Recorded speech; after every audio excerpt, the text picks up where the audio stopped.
Welcome back to Car Mechanic Simulator 2021. Today we're working on the 2003 FMW Panther MK2 Performance version, which we bought from the barn for £48,377. Now, the car itself looks in really good condition if you look at the bodywork. Other than the weird green bonnet to the blue car, it doesn't look too bad. Engine's in a little bit of a rough state, but we're restoring this anyway to factory condition, so that shouldn't be a major issue. And it's got a lovely, well, it will be lovely once we're done, but it's got a lovely V8 DOHC supercharged engine inside, as you can just make out over all the rust and everything else in the back of the car. But we're going to rebuild this. We're going to do what we always do, put it around the tracks afterwards and see where it comes on our leaderboards. If you're enjoying this series or any content on the channel, don't forget to subscribe, and a like on the videos does really help as well. So we disconnected everything from underneath the car, and now we can bring the engine crane over and we can look in the engine out. Let's have a quick look just to confirm this is what we're working on. The FMW Panther MK2. It is the performance version. I don't think we've done the standard version. I think this is the first MK2 we've worked on. We did spend 48,000 just over on it from the barn, and currently it's worth 10 grand less than what we paid. Kind of to be expected. Right, I'm just double checking. Is there anything else in our way before we try and take the engine out? Save me looking silly. I don't believe there is. So the engine can come out, and as this is a V8, we are going to speed through the taking it apart and putting it back together. Although this doesn't have push rods, it has spark plugs. But I'm still going to speed through it anyway. I'm trying to keep the videos to about 30 minutes. So some of the rebuild stuff we do have to speed through. So here we go. Let's take it apart.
And that is the engine just about done. A few little bits to come off now.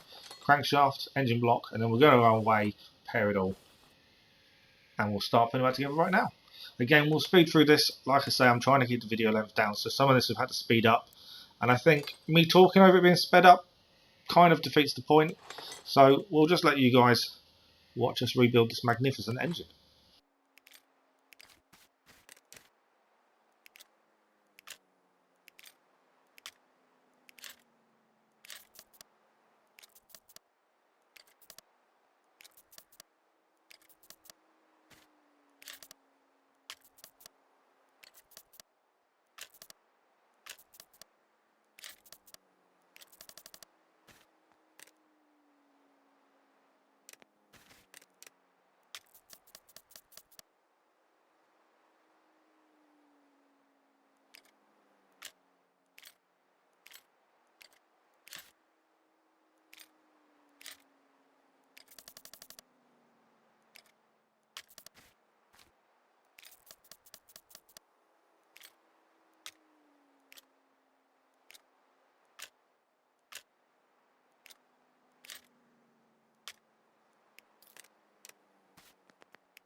So we're getting there now. It didn't take too long in real time to actually strip this and put it back together.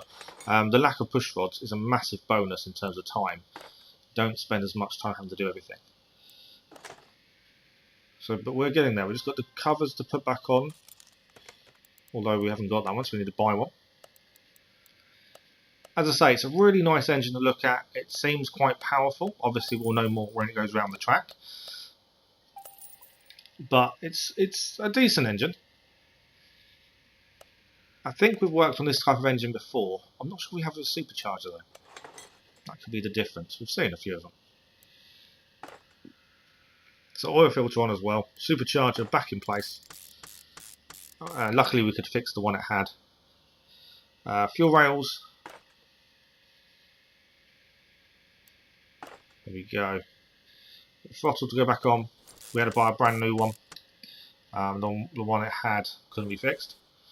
And that is nearly there. What are we missing? We're missing the fuel filter. We haven't got one. Let's put it on the list. We're going to quickly buy the fuel filter.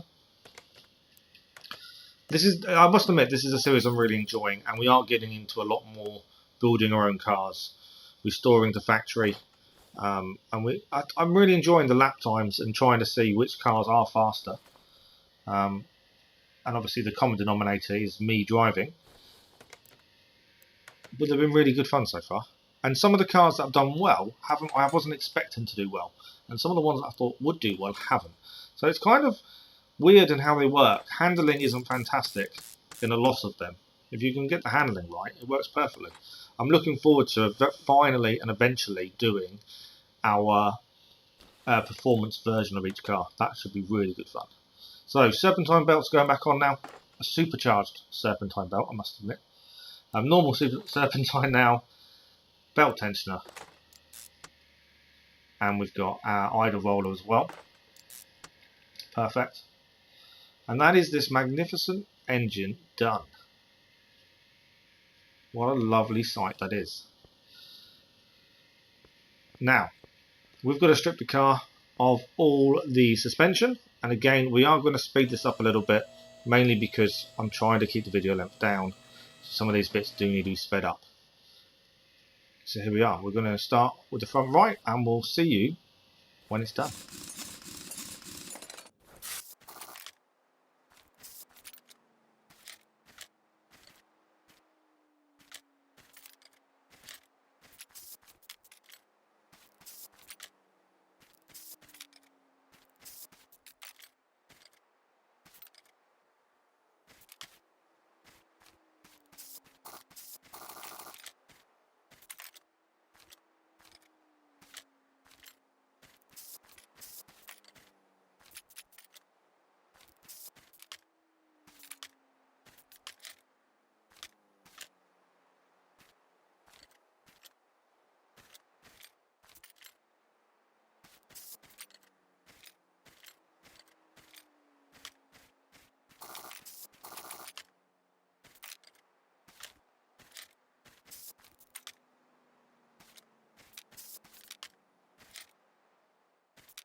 So that's the suspension knee done there, just the rear suspension cross member take off and the last bit of exhaust, the rear muffler, and that is that done. We're off to fix it all.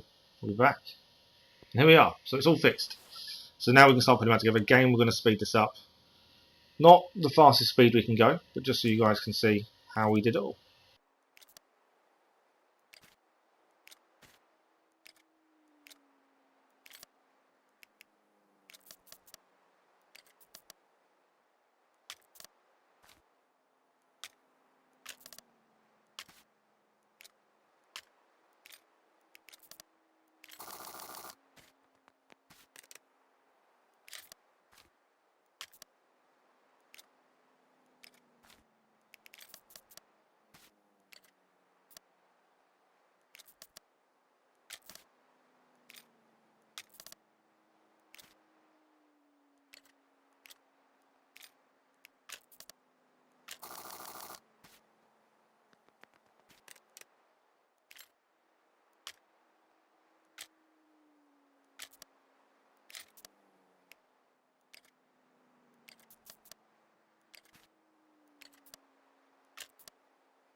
And that is the suspension all done.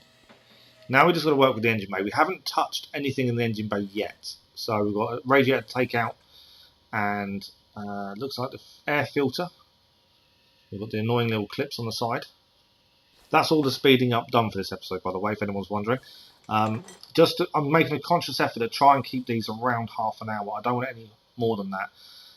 And to do that and show you what we did, I have to speed something up, and I think that's the ideal place. Especially the engine taken apart and rebuilding.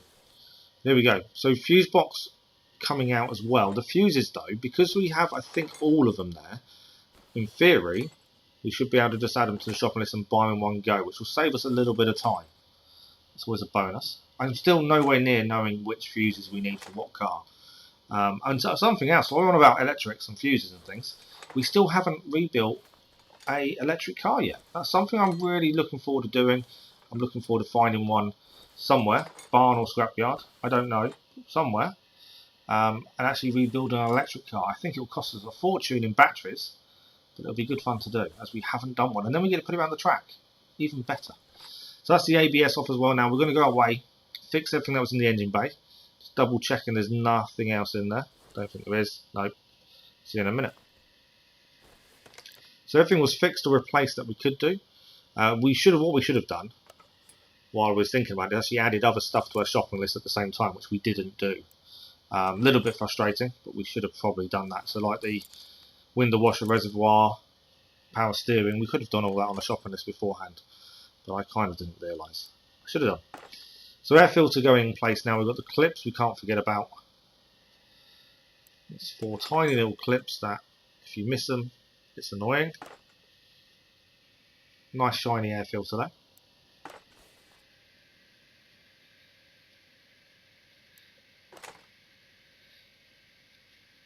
And then ECU, again I don't think we've got one, so that needs to be on the shopping list. Fuse box now. We can put everything back. What we did is we did what I said. We added all the ones we took off to the shopping list and bought them in advance. Save a little bit of time. We do need to buy the cover though. That wasn't on the list because it's not there. The problem with console is typing in the search bar becomes a pain, so it's just easier to add the shopping list. And if you can't add it, you just wait until you can. I know PC it's a little bit easier to type, but I'm more than happy on console. It has definitely become a massive hobby of mine with this game. It's just, yeah, I really enjoy it. It's quite soothing as well, very therapeutic in that way. But that's all the fuses back in place while I go off on a massive tangent. We need the fuse box cover, and we just need to buy that now. Well, we've got other things actually while I think about it. We need the fan housing. We need a fan. This is the only problem with the radiator fans, is you actually need to buy a fan as well. And trying to remember which one is which is a pain, because there is more than one. The ECU will be in electronics. We'll buy the brake servo while we're here though. A fuse box cover will be in electronics as well. So we need the radiator fan itself. We'll have a look at that in a second. Let's do the ECU. There we go, and the fuse box cover. Perfect. Okay, radiator fan housing. The easiest way we can do this, other than we can look for it under R, and I think that's probably the way forward. I'm pretty sure there's more than one, so it's knowing which one you need can be a little bit frustrating. That's why we have a quick look at camshafts. There's quite a lot of components we've actually not used. I've noticed that. Okay, so we've got the radiator A. No, we haven't. We've got the radiator. We need fan housing B. That's why I'm going to get really confused now. And we need the one that goes with that. So we've got the fan housing B. So I believe we need 2 fans. I think we need fan 1 and fan 2. This is where I went over by. I think that's correct. Hopefully it is, and we'll get it right. Otherwise, we'll just spend a little bit more money we should have done. It's not much. To be fair, they're not expensive, are they? Just trying to get the view to actually put more stuff back in. So let's have a look. So radiator fan housing. There we go. 1 and 2. We were correct. It's one of those weird things you don't buy very often, so when you do, it's a little bit confusing. There we go. So brake servo now going on as well. We need the ECU. Did we buy a coolant reservoir? No, we didn't. Okay. It's easy to miss little things. We did buy the ABS. We were clever. We need to add the module though. No, we bought one as well. I didn't even realise we had. Perfect. It's a module as well, so it's just one. We need. Have we got a battery? Fuel filter we don't need on the shopping list, do we? I don't remember if we put it on the engine or not. That's the problem, we're not putting the engine in first. Battery is my only thing I'm not sure of. So easily get confused with these things. We can take it off. Power steering reservoir we've already got. Coolant reservoir we need. I don't know if we've got a fuel filter on the engine itself. Because it shows up separately and just floating, sometimes you just think, have I not? We'll put it on there. Coolant reservoir, there we go. And we didn't do the battery, did we? That's because we took it off and put it on the charger. No, we didn't. Okay, we don't have a battery. I thought for a minute I did. But obviously we didn't have a battery in the first place, and now we need to buy one. And they're straightforward, it's the first thing on the first page. There we go. I honestly thought I put one in the charger. But it's a barn. Barn finds generally don't have batteries in them. They take out all the perishables. So I should have realised, to be fair. Okay, so I believe we can put the engine in now. We haven't even picked the engine off of the engine stand, have we? No, we haven't. It's going well. So engine off the engine stand is the next thing to do. Sometimes I do it in advance when we first train, as soon as we've finished it, and other times I completely forget and don't bother until it's too late. There we go. We learn these lessons. There's something in the way. Take off all engine parts. You know, the one thing we weren't sure of, the fuel filter, it's on the engine itself, isn't it? It's a little minor thing, it's not a massive issue. Just a little bit of frustration on my part there. But the engine has one on it then, I would assume. Yeah, just behind you, just make it out behind us there. There it is. So we didn't need another one. So obviously we've got all the gearbox to connect up as well. So we'll go and do that first, get all the underside done, and we've got all the exhaust to put back together.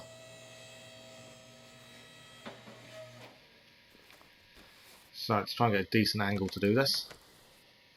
I don't want the exhaust. Sometimes the angles can be really funny. Here we go, gearbox. Nice shiny new gearbox. We repaired the one that already had on here, so that's a bonus for us in terms of saving money. Starter motor, we don't have one, it didn't have one originally. So that's something we do need to buy. It's in the electronics, isn't it? I was always going to get the guess wrong. Starter motor is in electronics, there we go. We've done this enough times now, we should have known that, to be fair. And then it's all the exhaust parts. I'm not sure if we've brought these or not yet. Let's have a look. No, definitely not. So we'll take them off and we'll have to buy them all. So add all these to shopping list. There's 2 of those. We need 2 catalytic converters. And then we need 2 middle mufflers. Exhaust times 2 and then rear muffler times 2. Quite a complicated exhaust really compared to others. There we go. And I think this is our first rebuild in a refurbished garage as well, which is quite cool. These little milestones we hit. 2 catalytic converters, 2 middle mufflers. This is a 5-part exhaust times 2. There we go. So we can now put this back on. So it's missing the majority of the exhaust, I think, anyway, when we took it all apart. Which is probably why I didn't buy in advance. Yeah, I only had 1 catalytic converter originally. I'm surprised. You'd expect the scrapyard to take both of them off. They're worth a fair bit of money, aren't they? So you would have thought they would have taken them off to make their own little profit. Well, we can't fix exhaust parts anyway, so it makes no odds. It will just go to scrap. It'll increase their scrap amount anyway, which we'll need very shortly. I'll talk about that at the end of the video. Okay, so that's all the underside now done. Just double checking. Is there something I'm being silly and missed? I don't think there is. I think we're okay. Perfect. So, we need to top up fluids, oil in the engine, and I think that's where we're at, to be honest. I think mechanically the car is done. It's all we've got bodywork to do, seats inside, and fluids. I think that's it. I think we are on a roll. So windscreen washer liquid can go in now.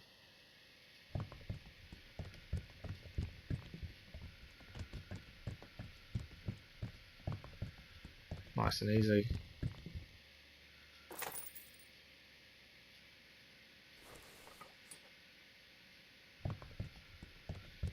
And then I think we need oil in the engine and brake servo. I think that's the last two. Yeah, oil going in.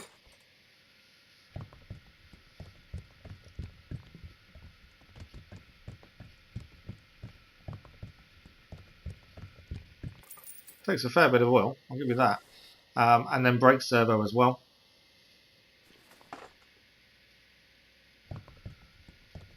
And then mechanically we are finished.